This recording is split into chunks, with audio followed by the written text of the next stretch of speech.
Have you ever had one of those days? You know the ones. You're busy from the moment you wake up, just jumping between tasks, answering emails, feeling totally swamped. But then, when you finally stop, you look back and realize you haven't actually accomplished anything that matters. If that sounds familiar, you are definitely not alone. Today, we're going to dive into a really powerful, elegant solution from Japan, 5 core principles designed to help you master your day without all the burnout. So let's just start with the big question, the one that probably haunts a lot of us. Where does all the time actually go? It seriously feels like a magic trick, right? It just disappears right before our eyes, and we're left with a to-do list that's somehow even longer than when we started. It's such a frustrating cycle. And look, this isn't just a feeling, it's a reality. Almost 70% of your day can just vanish with very little to show for it. So what's the culprit here? Well, it's not some failure of character. It's actually neuroscience. See, every time you multitask, your brain pays this tiny mental tax called a switch cost. Each switch, no matter how small, drains a little bit of your energy and your focus. And that's how those hours just melt away without you even noticing. But there is a way to hack that cycle. So here's our game plan.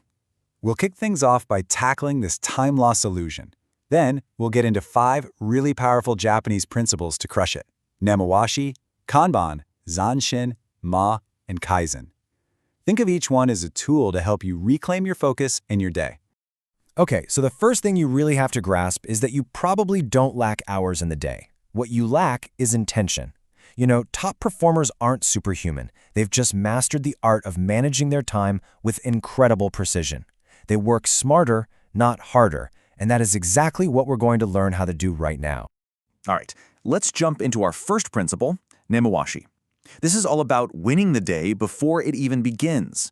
You see, most people fail not because they're lazy, but because they're relying entirely on willpower to get started in the morning. And willpower, well, it's a finite resource. Nemawashi literally translates to preparing the roots. Just picture a gardener, carefully tending to the soil and the roots before the plant even has a chance to sprout. When it comes to time management, it means doing all the prep work in advance so that when it's finally time to act, you can do it with absolutely zero friction. So how do you actually do it? It's pretty simple. First, before you go to sleep, define what victory looks like for the next day. Just pick the 3 most important things that will make tomorrow a success. Second, prepare your space. Lay out your books, open the right computer files, clear off your desk. And third, by doing this, you dramatically lower the mental energy it takes to just start. You're removing all those tiny little barriers that always lead to procrastination. And this just nails the core benefit. You wake up and you just execute. You're not wasting that precious morning brainpower on deciding what to do or where to begin. You've already made those decisions. This is all about conserving your mental energy for the deep, important work. It's kind of like why Steve Jobs wore the same outfit every day, to eliminate one more decision. Next up, our second principle, Kanban. Let's be honest, your brain is actually terrible at keeping track of mental to-do lists. It just creates this constant low-level anxiety in the back of your mind. Kanban totally fixes this by making your work visible. Kanban basically means visual board, and it's a method that was born in Japanese manufacturing to make workflow, well, tangible. For personal productivity, it gives you a clear, honest look at what you need to do, what you're doing right now, and what you've already accomplished. It takes it all out of your head and puts it right there in front of you. The real power of this is just how simple it is. All you need are 3 columns: to do, in progress, and done. You write your tasks on sticky notes. But here's the golden rule, the thing that makes it all work. You have to limit the number of items in the in progress column, ideally just 1 or 2. This forces you to single task and actually finish what you start.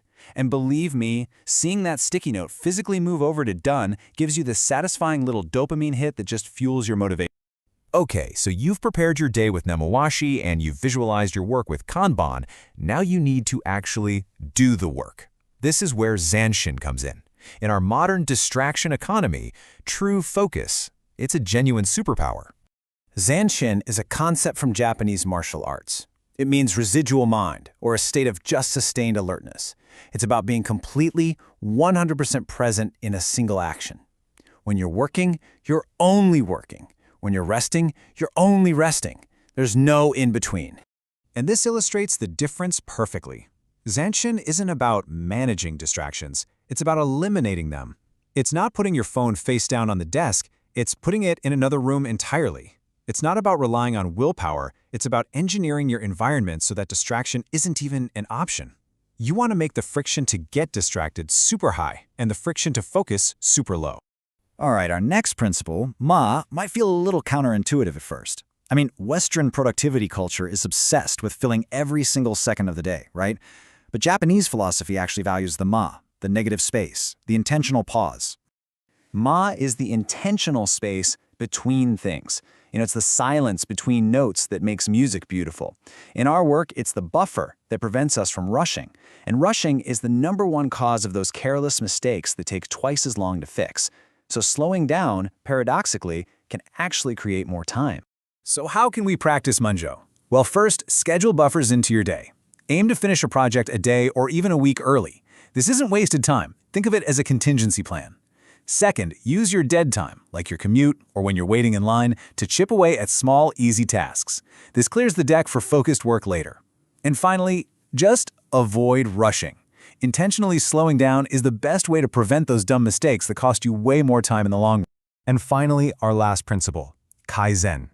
We often think we need some massive 10-hour marathon session to catch up or hit a big goal. But let's be real, that approach almost always leads to burnout.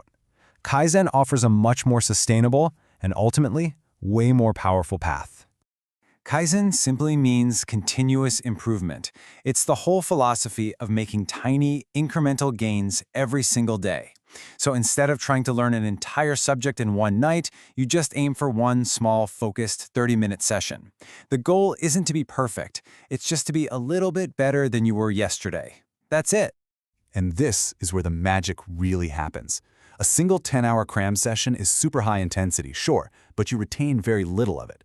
But a tiny 1% improvement every day, it doesn't feel like much, but over a year, that daily effort compounds to make you 37 times better. So the crucial takeaway here is this: consistency always beats intensity. As we start to wrap this up, I want to leave you with this thought. Time isn't some external force that's just happening to you. It's a mirror. If you look at your calendar and how you actually spent your last week, it will reflect back with perfect, brutal clarity what you truly prioritize, not just what you say you prioritize. So the next time you pick up your phone to mindlessly scroll, or you say yes to a meeting that you know is going to be pointless, ask yourself this simple but really profound question. You are trading a piece of your one and only life for that activity. Is it a fair trade? Treat your time like currency, because that is exactly what it is.